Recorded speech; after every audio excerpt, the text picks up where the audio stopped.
It's just a fun date with another man. I would never cheat on you, my wife reassured me. She thought I'd accept it, but when she returned, her bags were on the curb and the divorce papers were already signed. Welcome to Romance Files. Please like this video and subscribe to Romance Files. Let's begin. I never saw it coming, not in a million years.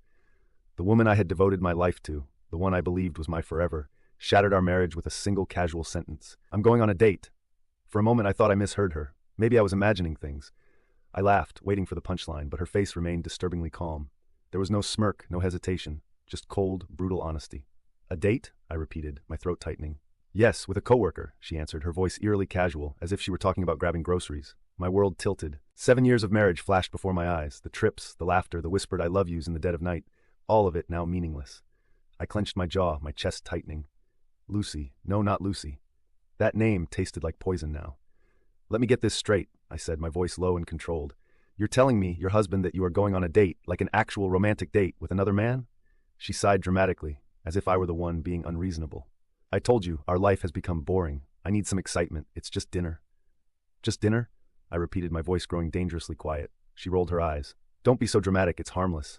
Harmless? My fist clenched at my sides. Lucy, this isn't harmless, this is cheating. She scoffed. Oh, don't be ridiculous, it's not like I'm sleeping with him yet. I snapped. Her lips curled into a smile, a cruel, teasing smile. Well, we'll see where things go.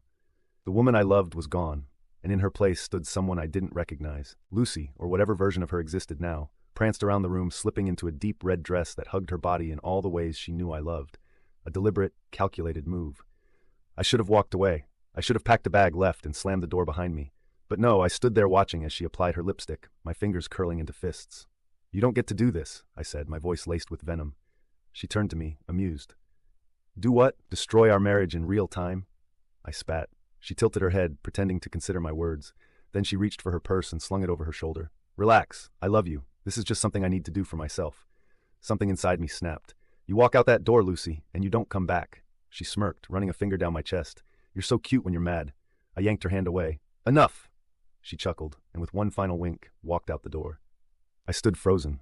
The house around me felt emptier than ever. Then something inside me shifted. The rage, the betrayal, it all coiled into something dark, something powerful. She thought she could humiliate me, walk all over me like I was nothing. No, she had no idea what was coming. I wasn't going to let this slide. I was going to make her regret every single choice she made. I wasn't an idiot.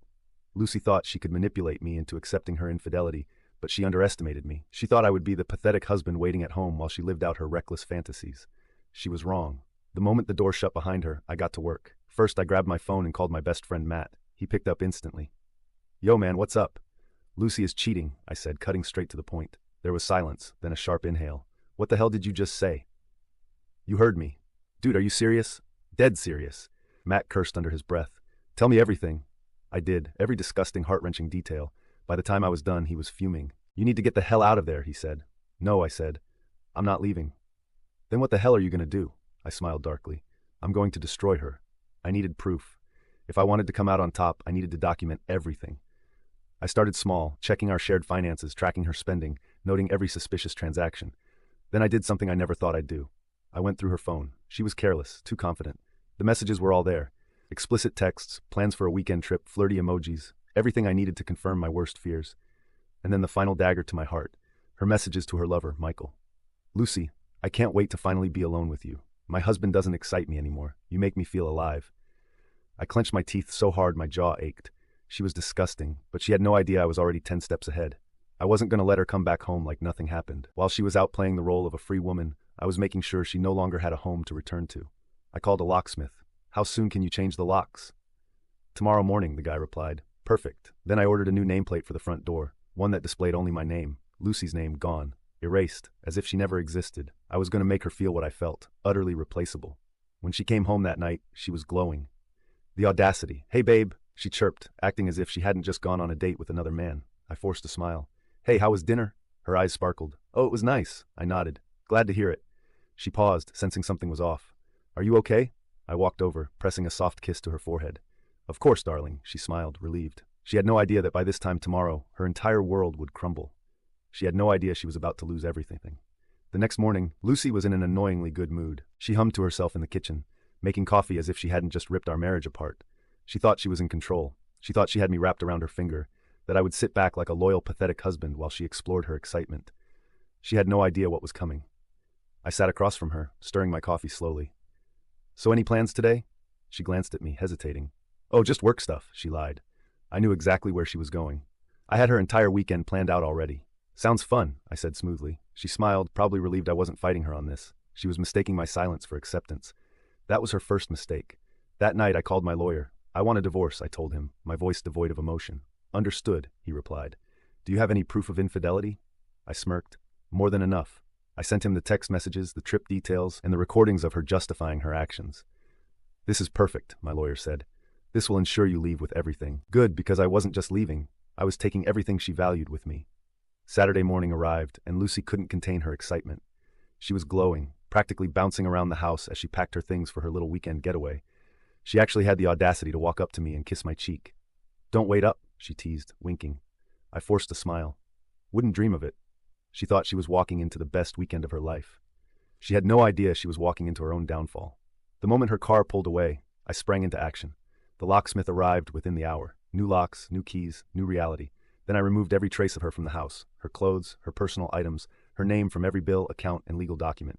I took back everything. She wanted to feel free? Fine. She was free. Free from me, from this home, from the life she so easily threw away. I wasn't going to stop at just throwing her out. She needed to feel the consequences, so I sent the screenshots and recordings to her family, her best friends, and even her boss. I kept it simple. I thought you should know what kind of person Lucy really is. Within minutes, my phone blew up with calls and texts. Her mother, is this real? Lucy would never.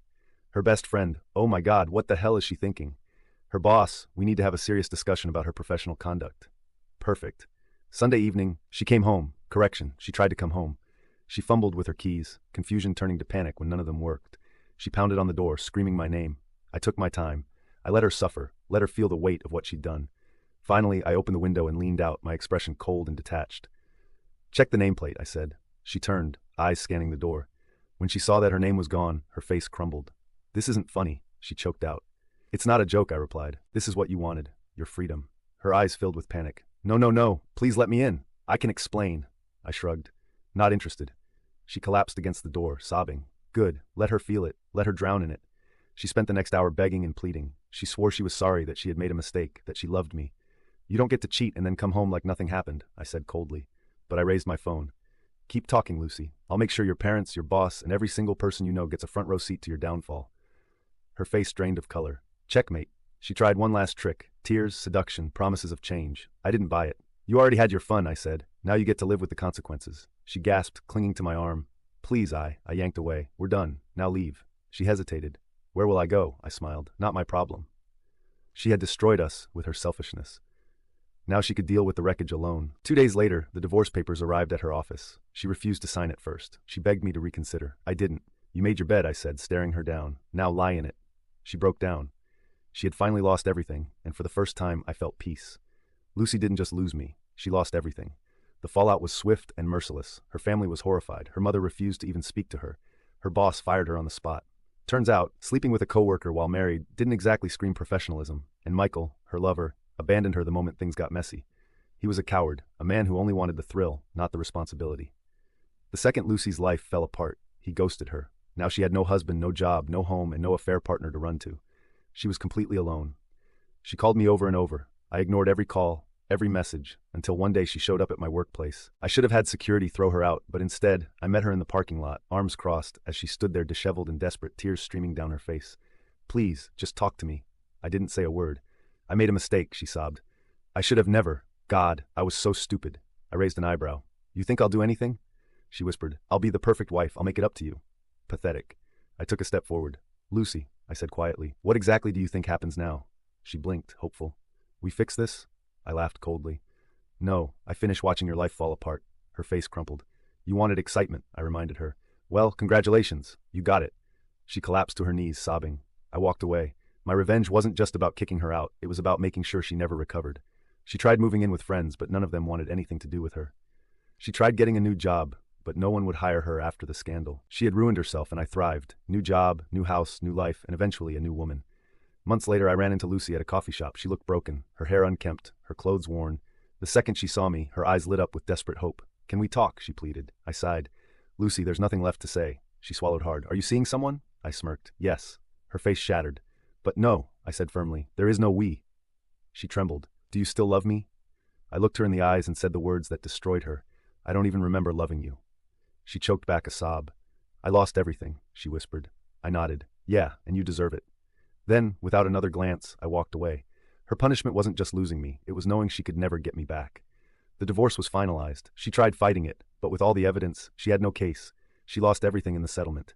Her financial security gone, her reputation destroyed, her marriage over. She had made her choice, and I had made mine. I chose to walk away and never look back because real revenge is knowing that she will regret her choices every single day for the rest of her life.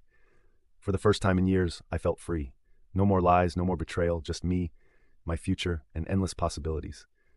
And Lucy, she would spend the rest of her life wishing she had never thrown me away. But I was already too far gone. She lost me forever. Months passed. Lucy was a ghost in our old social circles. Word spread about what she had done. She tried dating again, but no man wanted to be her second choice. She tried reaching out to old friends, but they wanted nothing to do with her. She had dug her own grave, and she was forced to live in it. One night I received a letter in the mail from Lucy. I debated throwing it away, but curiosity won. I opened it. I ruined everything. I don't deserve forgiveness, but I need you to know I was wrong, and I will never stop regretting what I did. I smiled. Good. She should regret it. But forgiveness, that would never come. 1 year later, I sent Lucy a wedding invitation, not because I wanted her there, but because I wanted her to know I had moved on. She never replied, but I heard through the grapevine she cried for days. Perfect. I ran into her one final time. She was barely recognizable. Tired eyes, weight loss from stress, a hollow expression. Are you happy? She asked softly. Very, I said. She swallowed hard. I cut her off. Too late. And just like that, I walked away for good. Lucy's downfall was not just a temporary consequence. It was permanent destruction. She lost everything. She tried finding a new job, but her previous employer had already spread the word about her unprofessional behavior. No company wanted to hire someone who had slept with a coworker while married and then faced public humiliation. She tried moving in with friends, but no one wanted to take in someone who had betrayed the person who loved her the most. Her parents, ashamed of her, wouldn't even let her stay at their house, embarrassed by what she had done. She had no home, no husband, no career, nothing. And I was just getting started. Lucy thought her humiliation ended at losing me. Wrong. Word spread about her betrayal through mutual friends, her coworkers, and even social media. People whispered behind her back. Some laughed outright. She tried dating again, but every potential partner quickly discovered her past. You're the one who cheated on your husband and got kicked out, right? One man reportedly asked her on a date. She left in tears. Her reputation was destroyed beyond repair. No one wanted to take her seriously anymore. She was no longer desirable, exciting, or wanted. She was a warning, a lesson, a joke. And I thrived. One evening, I read a letter in the mail. I recognized the handwriting instantly. Lucy. I almost threw it away, but curiosity got the better of me. I opened it. I ruined everything. I don't deserve your forgiveness, and I know that. But I need you to know I was wrong, and I will never stop regretting what I did. You were the best thing that ever happened to me, and I destroyed it. I don't expect you to ever speak to me again, but please just know that I will hate myself for this for the rest of my life. I smirked. Good. She should regret it. But forgiveness? That was something she would never get from me. 1 year later, my life had fully moved on. New home, new career, new love. I had won. And Lucy? She was still drowning in her own mistakes. To make sure she truly understood what she had lost, I sent her an invitation to my wedding. Not because I wanted her there, but because I wanted her to see how replaceable she was. She never replied, but I heard through mutual friends that she cried for days. Perfect. I ran into Lucy one last time. She was a shadow of the woman I once knew. Tired eyes, weight loss from stress, a hollow expression. Are you happy? She asked softly. Very, I said. She swallowed hard. I cut her off. Too late. And just like that, I walked away for good. Because real revenge, it wasn't just taking back my life, it was knowing that she would regret losing me for the rest of hers.